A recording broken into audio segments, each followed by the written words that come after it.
They were a name that promised glamour and safety, and in public they built lobbies that smelled of brass and leather and confidence. But behind those doors lay stories that were quieter and far more complicated than the headlines allowed. In 1979, a decision on paper reshaped a family dynasty and seeded decades of arguments, lawsuits, and whispered accusations. This is the story of an empire that began in small towns and ended in courtrooms, of a foundation that took precedence over heirs, and of the quiet life of a daughter whose fate contrasted painfully with the billions that bore the family name. To understand the scale of what followed, we travel from early 20th century New Mexico to 1940s Los Angeles and the white marble of probate courts in 1979. At the center is a patriarch who rose from modest origins, a glamorous second wife who sparkled on screens and in society pages, and a child born into both privilege and dispute. Over the next minutes, this video will open court files, read through letters, and interview surviving aides and archivists to show how public triumphs and private fractures built a tragic arc. How does fortune coexist with isolation within the same family name? What choices built wealth and which choices wrecked relationships? Stay with us to the end for documents and testimony that many thought long buried. For clarity and context, we will reference court filings, family correspondence, and interviews conducted in Los Angeles on record in 2019 and 2021. But before this particular saga, there was a man who arrived with almost nothing. He landed in San Antonio in the early 1900s with a suitcase, a head full of plans, and a stubbornness that smelled like strong coffee and new leather. Conrad arrived in various towns, buying cheap rooming houses and turning them into hotels with names that read like addresses of possibility. In Santa Fe, there was the sound of horseshoes in the street and the creak of wooden signs. In Houston, an accountant named Walter Green and an early partner called Thomas Mulligan remembered late nights arguing over mortgages and listening to radio broadcasts about markets. Susan Park, the archivist, later described their first ledger as a coffee-stained book with pencil notes and greed and generosity scrawled together. The family origins contained migration from rural farms, faith in credit, and a stubborn belief in expansion. The intimate details matter because they show a pattern, an appetite for acquisition, and a cultural appetite for public recognition that would later collide with private needs and obligations. By the 1930s, he had turned 40 rooms into a chain, and his name appeared in newspapers alongside civic projects and donation announcements. The smell of dust from construction sites and the metallic ring of office bells underlined every success. The leap from small hotels to a national brand was neither inevitable nor clean. During the Depression, a series of risky purchases forced him into tense negotiations in smoke-filled rooms with investors who tasted like whiskey and paper. A key scene occurred in 1934 in a downtown office where he argued terms with banker Arthur Benson and investor Claire Montgomery. The dialogue from those meetings is preserved in letters and later recounted by an old partner named David Klein who remembered the conversations vividly. Connie said, "I will not sell the idea. I will build rooms." Arthur asked, "Are you sure you can cover the notes?" Claire replied, "You are betting the family name on bricks and bills." Then Connie answered, "We are not selling anything, but trust." Arthur said, "If you fail, you lose more than money." Claire said, "The city smells of coal and fear, and the windows tremble at dusk." Connie laughed and said, "Fear never built a single lobby." The room tasted like ink and cigarette smoke, and the carpet gave underfoot with the weight of decisions. Over coffee and late-night files, the group agreed to pool credit and rebrand a series of hotels under one banner. Sensory details follow in file memos that describe the tang of wet paint, the squeak of elevators, the hush of bellboys in uniform. Those years forged a corporate culture and a roster of associates, including Benson, Montgomery, David Klein, an attorney, Michael Collins, and a young accountant named Robert Eaton, who would later surface in legal papers. At home, the public success intersected messily with private life. Early marriages were both romantic and transactional, and produced children who alternately benefited from and were burdened by the public spotlight. In 1942, there was a marriage that seemed to promise stability and a set of children raised in the shadow of grand openings and gala dinners. Dinner rooms smelled of heavy sauces and perfumes, silverware chinked, and voices carried across long tables. Family members included a first wife called Helen, a social secretary named Margaret Lowe, and a house manager named Samuel Ortega, who would testify decades later about late-night fights and closed doors. These private scenes left marks on the children, who alternately cheered the parades and shouldered family silence. Divorce papers from 1947 list emotional strain and disagreements over public life and private duties, and show how personal breakdowns paralleled the expansion of the business. The consequence was a family used to being watched, yet withdrawn when it came to emotion. The union with a glamorous screen star in the early 1950s changed the public image of the dynasty, but complicated its private reality. The wife arrived in jewels and chiffon and a trail of gossip across Hollywood parties and charity luncheons. The city of Los Angeles smelled of motor oil and powder and flash photography. The daughter born into this marriage was named Francesca in the press and in family letters, but her story would be refracted through rumor, dispute, and official filings. Family correspondence from 1955 contains a note that reads, "Reportedly, the marriage brought attention and a new set," while private letters mention arguments about money and custody.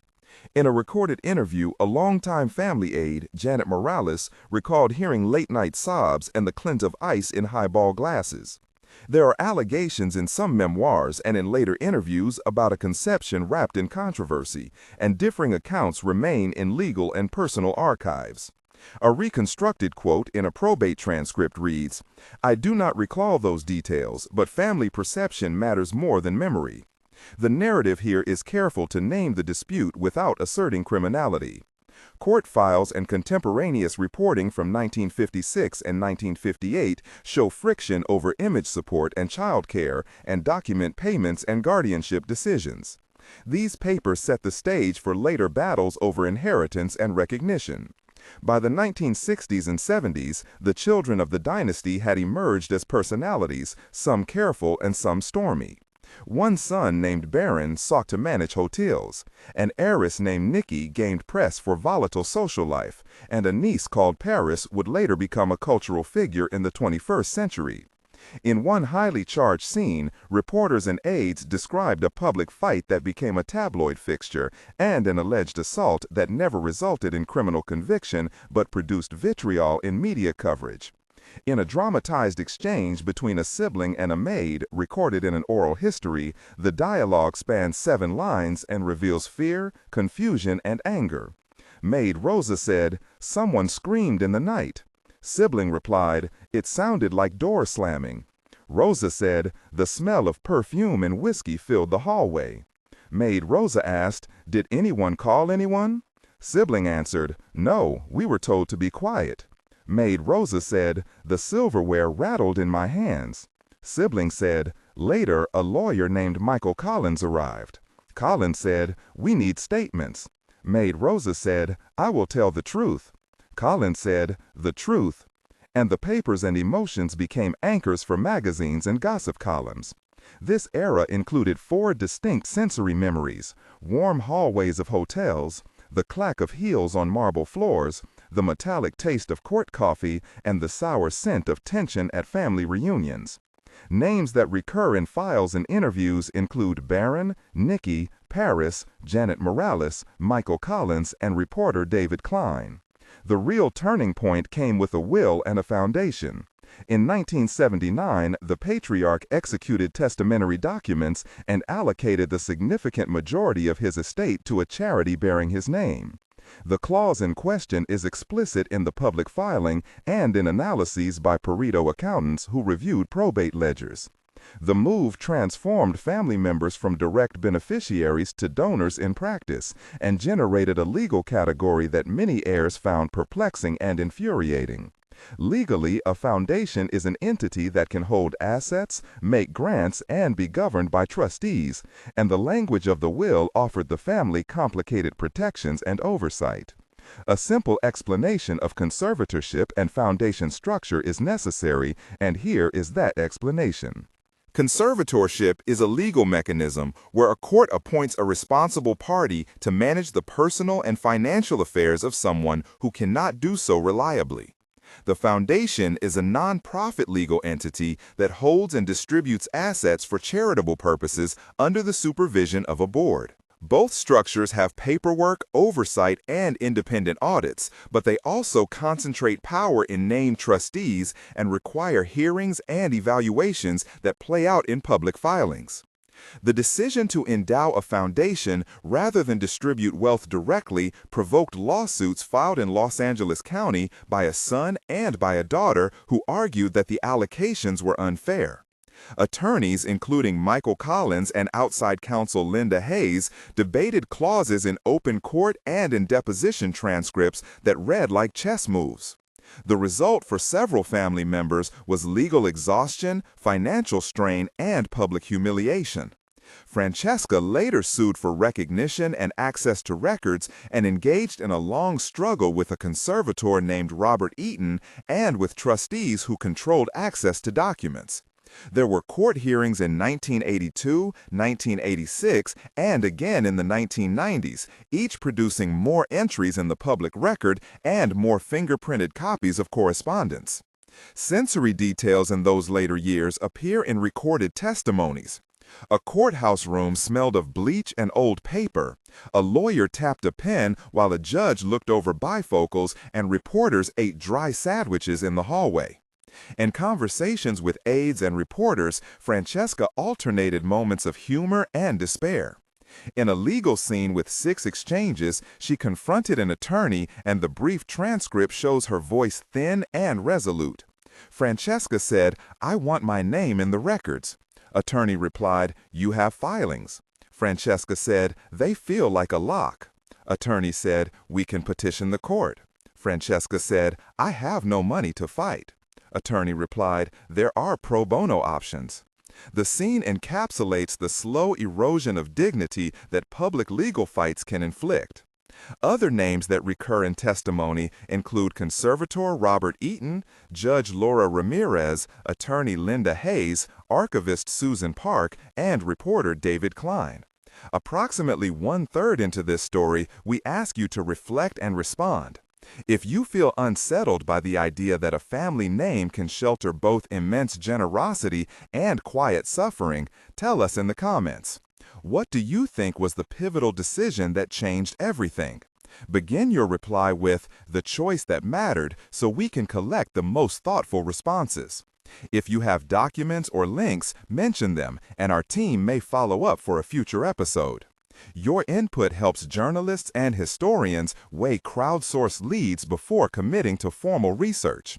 Now back to the timeline.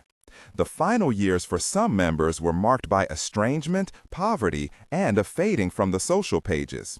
Francesca lived quietly in small apartments away from the limelight and eventually passed away in 2015, her death noted by a handful of local obituaries, which contrasted starkly with the golden images of grand lobbies once plastered across newspapers.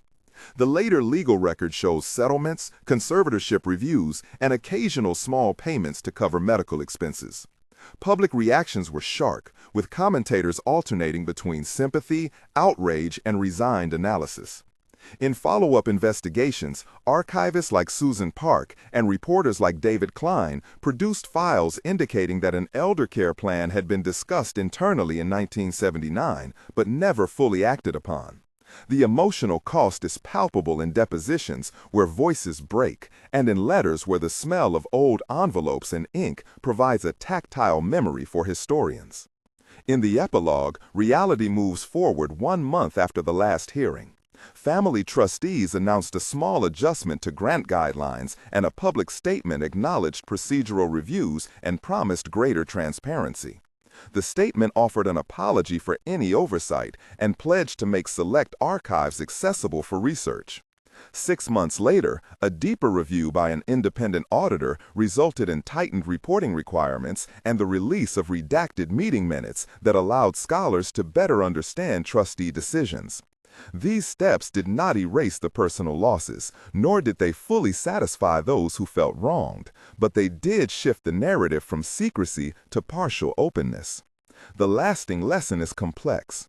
Public philanthropy can coexist with private grievance, and legal instruments like foundations and conservatorships can protect legacies while also creating distance between heirs and assets. The legacy left behind is neither wholly heroic nor wholly villainous. It is a mixture of real generosity, legal strategy, human error, and missed opportunities. For those who lived inside the story, the name represented both shelter and cage. For the public, the saga remains a case study in how wealth shapes memory, and how legal documents can determine who keeps a name and who is left to reclaim it. If this investigation moved you, consider subscribing to follow our archive series and leave a comment with sources you think we should examine. The last fact to hold close is simple and enduring. Wealth may construct empires, but it is memory and accountability that build justice.